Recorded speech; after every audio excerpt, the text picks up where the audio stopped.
नमस्कार मित्रांनो, मी अमित भूतकर. मी स्वागत करतो तुमचं आपल्या यूट्यूब चॅनल अमित भूतकर कन्सल्टन्सीमध्ये. मित्रांनो, या यूट्यूब चॅनलच्या माध्यमातून आपण जे आपले मराठी बांधव लिकर व्यवसायात येऊ इच्छितात, त्यांना योग्य आणि अचूक मार्गदर्शन करायचा प्रयत्न करत असतो.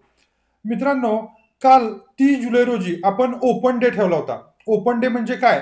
तर जे आपले फॅमिली मेंबर्स मला प्रत्यक्षात भेटू इच्छितात, आपल्या ऑफिसला भेट देऊ इच्छितात, त्यांना मी आमंत्रित केलं होतं, की काल 30 जुलै रोजी तुम्ही आपल्या ऑफिसला भेट देऊ शकता. माझ्याशी समोरासमोर बसून चर्चा करू शकता. तुमचे काय प्रॉब्लेम्स असतील ते सांगू शकता आणि त्याच्यावर मी माझ्या परीनं योग्य आणि अचूक सोल्युशन द्यायचा प्रयत्न करेन. या या आशयाचा व्हिडिओ आपण एक 8-10 दिवसापूर्वीच टाकला होता आणि कमी वेळेत आपण ते टाकला होता. तरी पण काल रोजी 28 लोकांनी आपल्या ऑफिसला व्हिजिट दिली. काही लोकं रात्री 2-2:30 वाजता इथं कोरेगावमध्ये पोहोचले. जालनावरनं आले होते.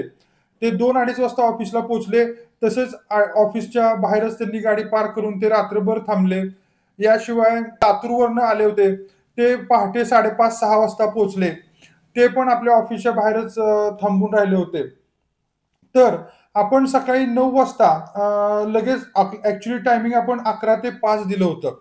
तरी पण आपण ऑफिस उघडल्या-उघडल्या 9 वाजता लगेच आपलं कामकाज चालू केलं. त्यांचे प्रश्न समजून घेऊन त्यांना माझ्या परीनं योग्य सोल्युशन द्यायचा मी प्रयत्न केला आणि काल संध्याकाळी 8 पर्यंत आपलं ऑफिस चालू राहिलं. तर त्यामध्ये ह्या सकाळी 9 ते 8 यामध्ये 28 लोकांनी जी की बाबा जालना, बीड, कोकणमधून आली होती, रत्नागिरीची.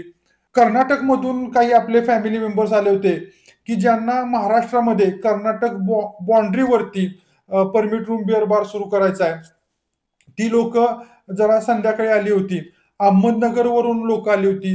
याशिवाय आपल्या भागातली म्हणजे सातारा, सांगली, कोल्हापूर, पुणे, पुण्यातून बरीच लोकं आली होती. 4-5 लोकं पुण्यातून आली होती.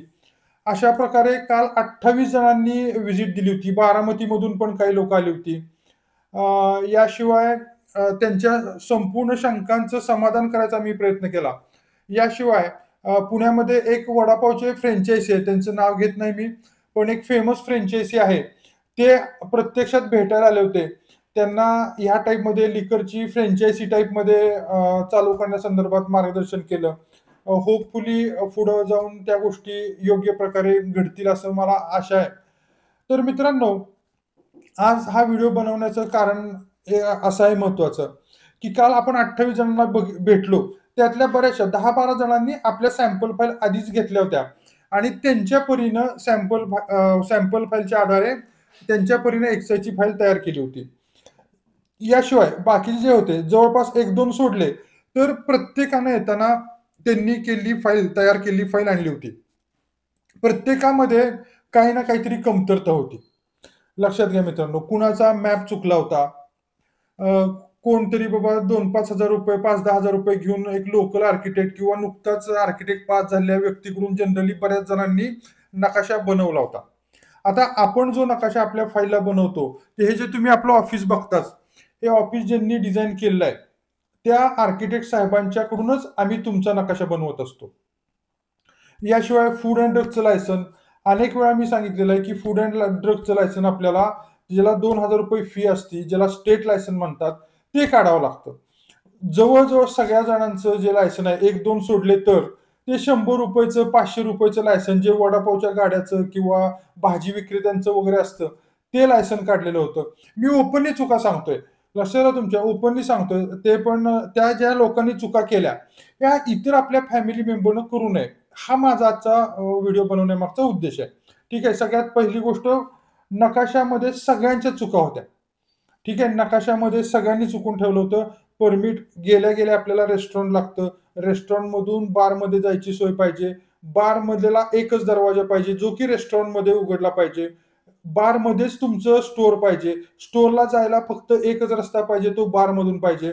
रेस्टॉरंटमध्ये किचन पाहिजेल किचनमधून फक्त रेस्टॉरंटमध्ये जाता यावं. किचनमधून बारमध्ये वगैरे जायचं ओपनिंग चालत नाही. ठीक आहे. किचनपेक्षा सॉरी, रेस्टॉरंटपेक्षा बार छोटा पाहिजेल आहे किंवा बारपेक्षा रेस्टॉरंट मोठं पाहिजेल आहे. त्याचं गणित आहे. ते आपण वेळोवेळी सांगत असतोच आणि शिवाय 9 गोष्टी आहेत. त्याच्यावरती पण आपण डिटेल व्हिडिओ बनवलेला आहे. आपल्या YouTube चॅनलवरती किंवा Instagramवरती पण तुम्हाला बघायला मिळेल, की नकाशामध्ये काय गोष्टी बघितल्या जातात. जसं की north direction, boundaries, north direction टाकलं होतं, बाउंडरीज टाकल्या होत्या. बाउंडरीज म्हणजे चतुर्सीमा. याशिवाय साइट प्लॅन, लोकेशन प्लॅन, ह्या सगळ्या गोष्टी त्या ब्लूप्रिंटवर यायला पाहिजेल. ह्यामध्ये चुकले होते. नाही, बरेच जण कशामुळे चुकले होते, की मेन जो नकाशा आहे, ज्याला साइट मॅप म्हटलं जातं किंवा फ्लोअर प्लॅन म्हटलं जातं, त्यामध्येच बरेचसे जण चुकले होते. दुसरी गोष्ट फूड अँड ड्रगमध्ये सगळ्यांनी 1-2 सोडले तर सगळ्यांनी ₹100 आणि ₹500 ची फूड अँड ड्रगची लायसन काढली होती. ते एक्साईजला चालत नाहीत. त्यानंतर शॉप ॲक्टचं लायसन. शॉप ॲक्टचं लायसनमध्ये पण जे आपण पत्ता कसा असतो, तुमचा लिगली पत्ता कसा असतो, हे आपण ह्याच्यावरती पण व्हिडिओ बनवलेला आहे. तरी पण आता मी सांगतो, की तुमचा गट नंबर म्हणजे तुमचा 712 किंवा प्रॉपर्टी कार्ड यावरती जो तुमचा नंबर असतो, तो गट नंबर आणि मिळकत नंबर म्हणजे कुठला जो 8 चा उतार असतो ग्रामपंचायत देती किंवा सिटीमध्ये असाल तुम्ही, तर महानगरपालिकेचा जे टॅक्स भरता तुम्ही, तर टॅक्स जो भरला जातो त्यावर जो तुमचा नंबर असतो, घर क्रमांक किंवा बिल्डिंग क्रमांक असतो, तो नंबर हे 2 नंबर देणं गरजेचं आहे. ग्रामीण भागात असेल तर एवढ्या 2 नंबरनं बास होतं.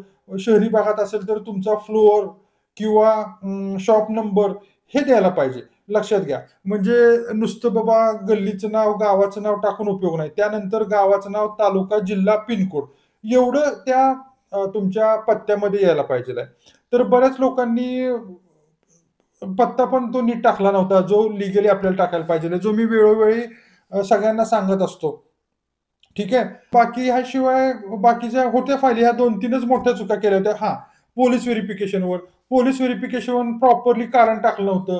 सरकारी कामी, बँक कामी असं नसतं. तुम्हाला एक्साईजचं लायसन काढायचंय, हे प्रॉपर पोलिसांना सांगावं लागतं. याशिवाय ह्याचं पण चुकलं होतं बऱ्याच जणांचं, की ऐपत प्रमाणपत्र काढताना. ऐपत प्रमाणपत्र काढताना पण शिक्षण कामी, शासकीय कामी, खाजगी कामी असं टाकलं होतं. हे पण चालत नाही.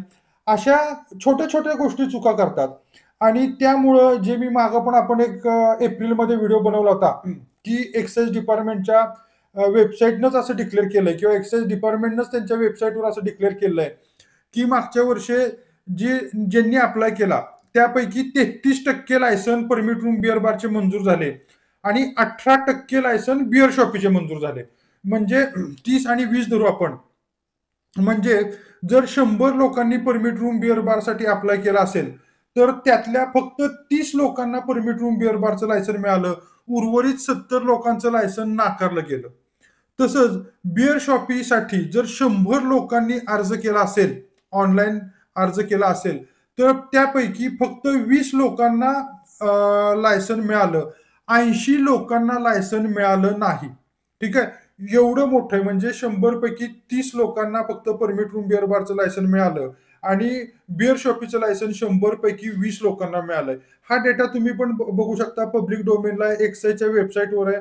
एक्साईजनंच तो डिक्लेअर केलेला आहे. तर ह्याच्या मागचं कारण काय?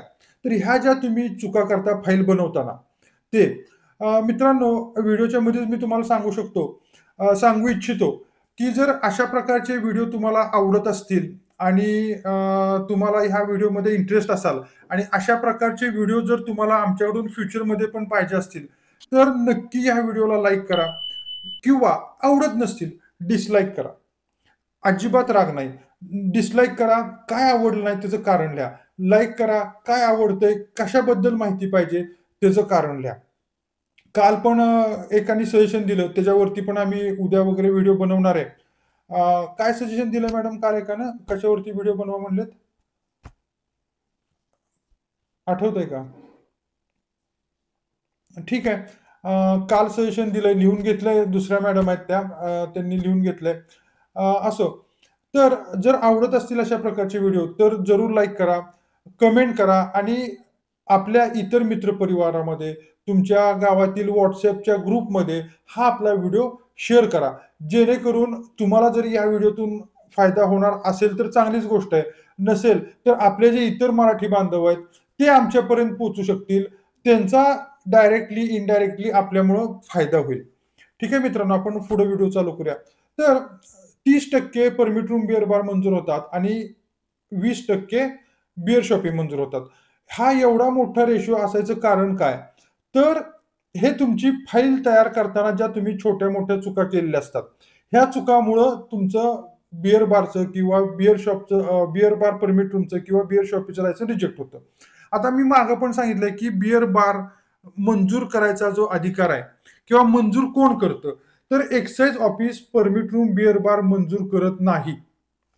तुमचं परमिट रूम बिअर बारची फाईल मंजुरीसाठी कलेक्टर ऑफिसमध्ये जाते. लक्षात घ्या मित्रांनो, एक्साईज डिपार्टमेंटचे जे अधिकारी असतात, जे तुमच्या इथे येतात, ते त्यांचा रिपोर्ट बनवतात. त्यांचा रिपोर्ट ते एक्साईजच्या एस-पींना देतात. एक्साईजच्या एस-पी साहेब ती फाईल घेऊन कलेक्टर ऑफिसला जातात. तुम्ही कलेक्टर ऑफिसला गेला असाल, वेगवेगळे डिपार्टमेंट असतं. आता कालच मी एकांना विचारलं, "तुम्ही कलेक्टर ऑफिसला गेलोय, कुठल्या डिपार्टमेंटला गेलाय?" "एन-ए विभागात गेले होते." हां, म्हणजे बिगर शेती विभागात गेले होते. तसं कलेक्टर ऑफिसला वेगवेगळे विभाग असतात. महिला व बालकल्याण विभाग असतो. अ, तुमचं आरोग्य विभाग असतो. कलेक्टर ऑफिसमध्ये प्रत्येक छोटा-छोटा विभाग असतो. तशाच प्रकारे कलेक्टर ऑफिसमध्ये एक्साईज हा पण एक विभाग असतो. त्या विभागामध्ये ही तुमची फाईल जाती. तिथं ती पडताळणी किंवा छाननी होती आणि त्यानंतर ती मंजूर किंवा रिजेक्ट कलेक्टर ऑफिसला होती. हे समजून घ्या. ठीक आहे. ही पण माहिती बऱ्याच लोकांना माहीत नाही आणि काय करतात ह्या अशा कुठं नकाशामध्ये चूक करतात, कुठं फूड अँड ड्रगचं लायसन्स चुकीचं काढतात, ॲड्रेस चुकीचे टाकतात. फूड अँड ड्रग एका ठिकाणी काढायचं, शॉप ॲक्टचं लायसन्स दुसऱ्या ठिकाणी काढायचं, तिसऱ्या ठिकाणी नकाशा बनवायचा, पोलीस व्हेरिफिकेशनवरती वेगळा पत्ता. मग हे सगळं मिसमॅच झालं. फूड अँड ड्रगचं लायसन्सचा पत्ता आणि शॉप ॲक्टचा लायसन्सचा पत्ता जुळत नाहीये. हे मिसमॅच झालं. तर कलेक्टर ऑफिसमधून तुमची फाईल रिजेक्ट होऊ शकते किंवा तुमची जे नकाशा तुम्ही बनवता त्यातली मापं म्हणजे रेस्टॉरंटपेक्षा बारचं मोठं होतं. म्हणजे काल जे मी बघितलं ते मी तुम्हाला सांगतोय. जेणेकरून त्यात ज्या 28 लोकं होती, आज पूर्ण महाराष्ट्रातूनच नाही तर कर्नाटकमधून पण एक आपले फॅमिली मेंबर भेटायला होते. त्यांनी आणि जवळ सगळ्यांनी एकच माझ्या ते मुंबईवरून आले होते, त्यांनी फाईल बनवली नव्हती. नाहीतर 27च्या 27 जणांनी फाईल बनवून आपल्याकडं ती चेकिंगला देण्यासाठी आणली होती. त्यातल्या काही जणांनी काल आपल्याकडे फाईल बनवायला देखील दिली आणि काही जण 2-3 दिवसात बाकीचे डॉक्युमेंट करून देणार आहेत. जवळपास 20 जण आपल्याला फाईल त्यापैकी देणार आहेत. 28 पैकी 20 जण आपल्याला फाईल देणार आहेत. त्यातल्या थोड्या जणांनी दिल्यात, निम्म्या जणांनी दिल्यात त्यापैकी निम्म्या येतील फाईल. असो. तर ह्या चुका ज्या केल्या आहेत, ह्या तुम्ही करू नका. काय चुका करतायत हे मी ओपनली सांगतोय. नुसतं चुका काय करतायत हे सांगत नाही. त्याच्यावरती सोल्युशन सांगतोय आणि जरी ह्या व्हिडिओमध्ये सोल्युशन नसेल, तरी तुम्ही आपल्या YouTube चॅनलला खाली सर्च करा. प्रत्येक गोष्टीचं मी डिटेलमध्ये सोल्युशन दिलेलं आहे. माझ्या मते मित्रांनो माहिती तुम्हाला मिळाली असेल. कॉमन चुका मी सांगितल्या. परत एकदा रिवाईज करूया आपण. नकाशामध्ये खूप चुका केल्या आहेत. फूड अँड ड्रगचं लायसन खूप जणांनी चुकीचं काढलंय. शॉप ॲक्टमध्ये व्यवस्थित पत्ता टाकला नाहीये. पोलीस व्हेरिफिकेशनमध्ये कारण नीट टाकलेलं नाहीये. म्हणजे कशासाठी पाहिजे सांगावं लागतं पोलीस डिपार्टमेंटला. ठीक आहे. नुसतं शासकीय काम, खाजगी काम असं होऊन जमत नाही. याशिवाय जे तुम्ही ऐपत प्रमाणपत्र किंवा सॉल्व्हन्सी काढता त्यामध्ये 6वा पॉइंट आहे कशासाठी लागणार आहे. त्या ठिकाणी देखील बऱ्याच जणांनी चुकवलेलं आहे. कारणं काय पण टाकली आहेत. तर फाईल तयार करताना व्यवस्थित प्रकारेच तयार झाली पाहिजे. फाईल जर तुमची व्यवस्थित तयार असेल, तर वरती जाऊन तुमची फाईल रिजेक्ट होत नाही. ठीक आहे. जर फाईलच तुमची चुकीची असेल, तर पुढे गेल्यानंतर काय होतं, तुम्ही मग मी असं केलं, मी तसं केलं, मग तुम्ही इतरांना नावं ठेवता. एक्साईज डिपार्टमेंटला नावं ठेवता. मग म्हणतात पैसेच खातात. मग म्हणतात ओळखच लागती. मग म्हणतात आपलंच काम नाही, गरिबाचं काम नाही, आमदाराची चिठ्ठी पाहिजे, खासदाराची चिठ्ठी पाहिजे. हे असं दुसऱ्याला नावं ठेवतात. हे तुम्हाला कळत नाही, की ही जी फाईल तुम्ही बेसिक बनवलेली आहे, ती बनवताना तुम्ही चुकी केली आहे. तरी पण मी तुम्हाला शेवटी जाता-जाता एक विनंती करू इच्छितो. खरोखर जर तुम्ही परमिट रूम, बिअर बार किंवा लिकर व्यवसायात येऊ इच्छिता, तर जी तुमची फाईल तुम्ही तयार करता, ती अमित भूतकर कन्सल्टन्सीच्या माध्यमातून, आमच्या माध्यमातून करून घ्या. जेणेकरून तुमचं रिजेक्शनचं चान्स 0वर येईल. आपल्या इथं आता काल जी आपली गेट टुगेदर चालू होतं, त्यामध्ये 2 लायसन आली होती. त्यापैकी एक जण आपल्या आजूबाजूचाच होता. त्यानं चलन भरल्यानंतर तो चलन घेऊन दाखवायला आला आपण लगेच त्याचं स्वागत केलं. सगळे आपले फॅमिली मेंबर्स होते. त्यांच्यासमोर आपण त्याला शुभेच्छा दिल्या. परवा दिवशी 4 आपले लायसन मंजूर झाले, जे सगळे आपल्या WhatsApp ग्रुपमध्ये आमच्या स्टाफनं टाकलेले आहेत. एवढं सगळं बघा. आणि दुसरी गोष्ट, की सगळ्यांनी पॉझिटिव्ह दर्शवलेलं आहे. आमच्या स्टाफनं पण सांगितलंय. तर आपण असंच एखादा ओपन डे ऑगस्ट महिन्यामध्ये पण घेणार आहे. ऑगस्ट एंडला वगैरे घेऊया. जे कोण इंटरेस्टेड आहेत, की ओपन डेला यायला, त्यांनी आत्तापासून सांगा. कारण का काल आम्ही बघितलं, सकाळी 9 वाजल्यापासून संध्याकाळी 8 वाजेस्तोपर्यंत 28 लोकांनाच एंटरटेन करता आलं मला. ते पण मधी काय झालं, मधी दोघा लोकांना एकदम केबिनमध्ये घेऊन त्यांचे सोल्युशन सांगायला लागले. किंवा आता दुसरे आमच्या 2 सीनियर मॅडम आहेत, त्यांच्याकडं काही लोकांना पाठवावं लागलं. माझ्याशी बोलून मेन डिस्कस करून मग बाकीच्या किरकोळ डिस्कशनला, बाकीच्या माहितीला त्या दुसऱ्या ज्या आमच्या 2 सीनियर मॅडम आहेत त्यांच्याकडे पाठवावं लागलं. असं टाळण्यासाठी तुम्ही काय करा, आपण एक ओपन डे ठेवणार आहे. त्याची तारीख आपण डिक्लेअर करूया. ऑगस्टच्या दरम्यान, 15 ऑगस्ट दरम्यान डिक्लेअर करूया. ठीक आहे. तर ज्यांना कुणाला त्याला यायचंय, त्यांनी आत्तापासूनच थोडंसं आम्हाला एक पूर्वसूचना देऊन टाका, की त्या प्रकारे आपल्याला पुढच्या ओपन डेचं नियोजन करता येईल. जाता परत एकदा सांगतो, असे व्हिडिओ बनवायला, अशी माहिती द्यायला आम्हाला पण कष्ट पडतात, आम्हाला पण मेहनत घ्यावी लागते. तर या मेहनतीला काहीतरी एक तुमच्याकडून पोचपावती मिळावी म्हणून निदान लाईक तरी करा. आणि इतर तुमच्या WhatsApp असेल, Instagram असेल, Facebook असेल, या ग्रुपमध्ये तुमच्या गावातले WhatsApp ग्रुप असतील, त्या तिथं बिनकामाचं तुम्ही काहीतरी शेअर करता. त्या ठिकाणी ही कामाची माहिती शेअर करा. जेणेकरून इतर आपल्या मराठी बांधवांना काहीतरी चांगल्या गोष्टी बघायला मिळतील, काहीतरी चांगल्या गोष्टी करतील. आणि नक्की या व्हिडिओला लाईक करा, शेअर करा. हां, नसेल आवडत डिसलाईक करा. अजिबात राग नाही, खाली कारण लिहा. काय सुधारणा करू?